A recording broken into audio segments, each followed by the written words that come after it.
আমরা যারা হামিস্টার কম্বোটে কাজ করেছিলাম তারা সবাই টোকেন পেয়ে গিয়েছি।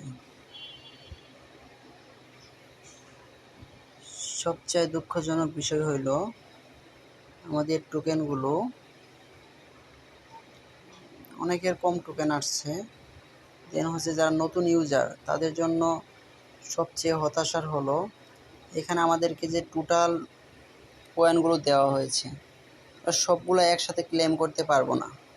এখানে দেওয়া আছে নেক্সট আনলক 254 কয়েন আনক্লেমেড, যেটি পরবর্তীতে ক্লেম করতে পারবো, এখন পারবো না। নেক্সট 26 তারিখে হয়তো আমাদেরকে টোকেন দেওয়া হবে 254টি, এর বেশি আমরা নেক্সট 26 তারিখে লিস্টেডের সময় পাবো না। এখানে দেখতে পাচ্ছেন আমার 2166টি টোকেন জমা আছে, টোটাল টোকেন। ক্লেম 0, এখানে ক্লেম অপশন আসবে আরও 4 দিন পর। 4 দিন পর।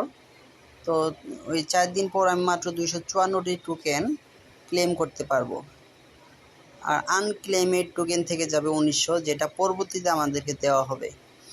সো যারা আমরা নতুন ইউজার আছি, অনেকের আছে 400-500 এরকম টোকেন আছে, তাদের হচ্ছে নেক্সট আনলক খুবই কম, যা থেকে ভালো কিছু আশা করা সম্ভব না এবং কি হতাশাজনক। সো দেখতে থাকেন কি হয় লাস্ট পর্যন্ত কি করে। আসলে এটা আমার আইডিয়া আর কি, এরকমটা হওয়ারই সম্ভাবনা শতভাগ। এবং কি আমরা সাতোশি থেকে এভাবেই পেমেন্ট পেয়েছিলাম, একসাথে সবগুলো টোকেন আমাদেরকে দেওয়া হয়নি। স্টেপ বাই স্টেপ সাতোশির টোকেন আমরা ক্লেম করতেছি, এখনও কাজ করতে হচ্ছে। তারা সবগুলো টোকেন একসাথে দেয়নি। হামিস্টারও আমাদের সাথে তাই করতে যাচ্ছে।